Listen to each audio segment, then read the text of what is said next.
It's happening again. And again. And again. NATO jets scrambling to intercept Russian fighters and bombers. Denmark, Germany, Norway, Portugal, Turkey and the UK, plus neutral Finland and Sweden, remain on high alert after 4 probes into their airspace this week. Russian reconnaissance of NATO is routine. NATO also probes the Kremlin's defences, but the latest sorties have been on a different scale. Over the North Sea, NATO saw off a flight of 4 Tu-95 long-range nuclear bombers and 4 refuelling aircraft close to Norway. The escorts turned back, but the bombers flew on towards the UK, where they were met by RAF Typhoon fighters. They then flew past Portugal, where Lisbon's aircraft were scrambled. Meanwhile, over the Baltic, NATO aircraft also intercepted 7 Russian fighters on Wednesday for the 2nd day in a row. And Turkey sent its air force to chase off 2 more Russian bombers, which approached from the Black Sea. NATO says there's been 100 incursions by Russia this year. That's a 3-fold increase on last year's total. NATO remains vigilant and ready to respond, so the numbers of intercepts by NATO aircraft to intercept Russian aircraft have also increased substantially. NATO's Baltic and East European allies are already anxious about Russia's new belligerence following the invasion and annexation of Crimea and Russian operations in eastern Ukraine.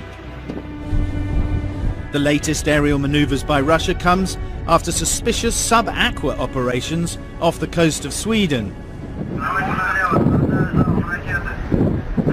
And this week, again in the Baltic, Russia test-fired a Bulava intercontinental missile. It's got a range of 5,000 kilometers. The aim is to bring Putin back to the table with big boys of the world to discuss every important regional, global problem. So altogether it's called to restore proper position of Russia in the international system, but to restore it on the Russian terms. Small wonder that troops and aircraft from NATO have been sent to boost the confidence of allies close to Russia. These muscle moves are clearly intended to impress the West, but Russia's economy is being stifled by Western sanctions imposed after its invasion of Ukraine.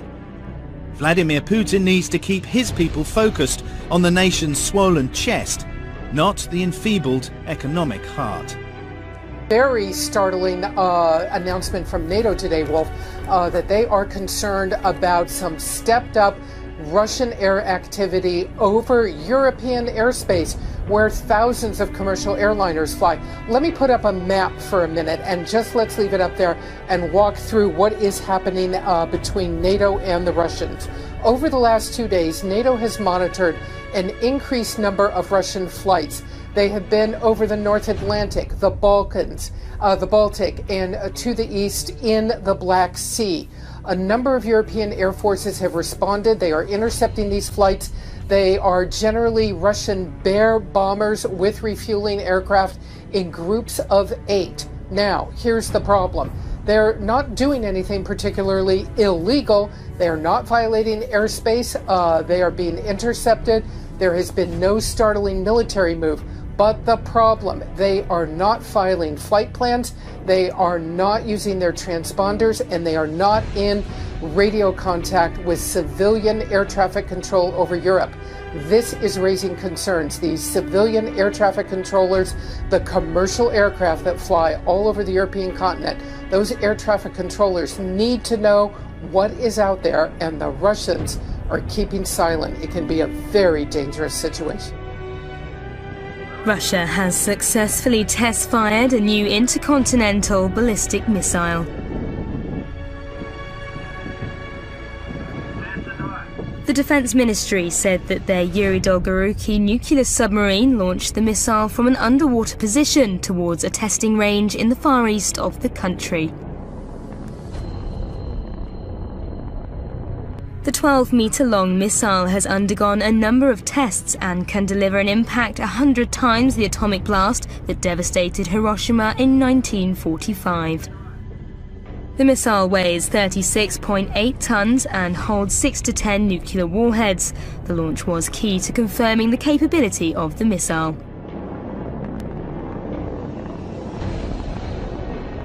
This was the first missile launch from the submarine since it joined Russia's Northern Fleet.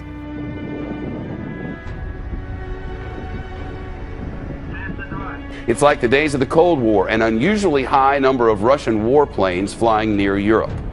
Officials say fighter jets and bombers like these may be putting commercial flights in danger. That's what they're saying. I want to show you what happened over in the map. When you see it on the continent, it's quite something to see, as one of our information specialists was just showing me. NATO reports that European countries intercepted more than 20 Russian aircraft over the past 2 days alone. They were traveling along these red lines that you see up here. See that thing? That's a long way. Officials say that the 2 Russian bombers kept going all the way to the coast of Portugal, all the way down here, and then made a loop back.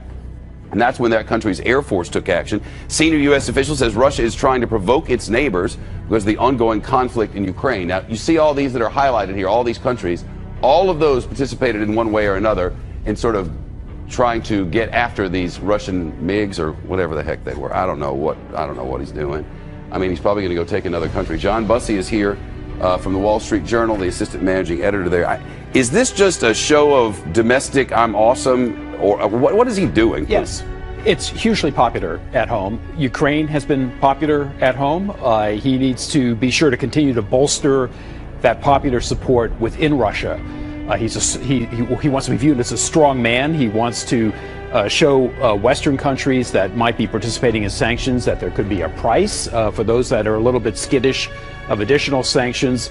Let me send a few bombers and fighter planes and refueling planes over European airspace, not into any country's airspace, but have them circle through Europe, as you were pointing out.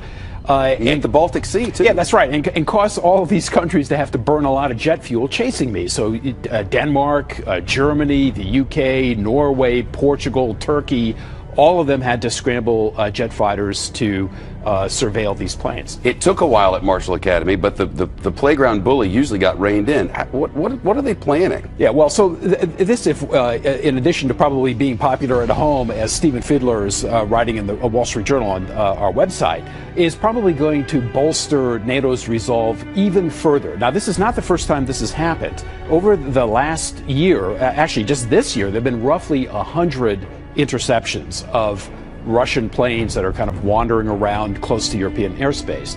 That's 3 times what it was in 2013. So it's clear that Russia's tried to send this message.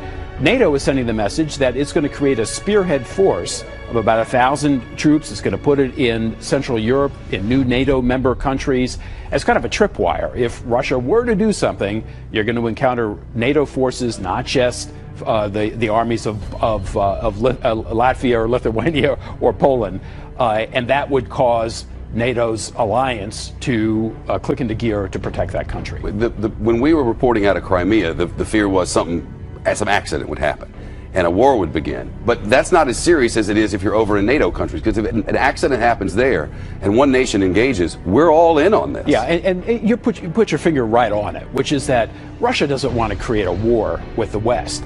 But there could be a miscalculation. They're flying these planes over the last couple of days without transponders, without flight plans, intentionally. They don't want anybody to feel that they're beholden to anyone. But that could result, as you pointed out, there was concern about civilian aircraft. There could be an accident simply because a flight plan has not been filed. It's not like rebels might shoot a jet with 300 people on board. Oh, wait, that already happened. That's right. John Bussey, thank you. We'll look for that reporting at WSJ.com. One final question. Barbara Starr, a Pentagon correspondent, she reported earlier here in the Situation Room that these Russian military planes are flying over Europe right now in very disturbing ways. They're not using their transponders. They're not communicating air traffic control. This is a worry. What is going on? Well, there's a concern. I mean, Russian aggression is clear. They have clearly gone on a type of aggression, whether it be in Ukraine. And the important part about this is they're not abiding by rules. that have been set up, air rules, normal air rules. Everybody follows flight plans if in fact the report's true. And in fact, the fact that they are flying without any communications. And so that's concerning. Again, this is Russian aggression, and I think they're trying to reassert themselves. I think we have to watch it very carefully. It's important that we reassure our allies. We deployed a brigade over to Eastern Europe. We now have a heavy brigade that's conducting exercises with our partners, and we will continue to do actions like that to reassure our allies because of this Russian aggression that we continue to see. Well, good luck, General. Thanks very much for joining us. Thanks for your service, all you're doing. Thank you, sir. General Ray Odierno is the U.S. Army Chief of Staff.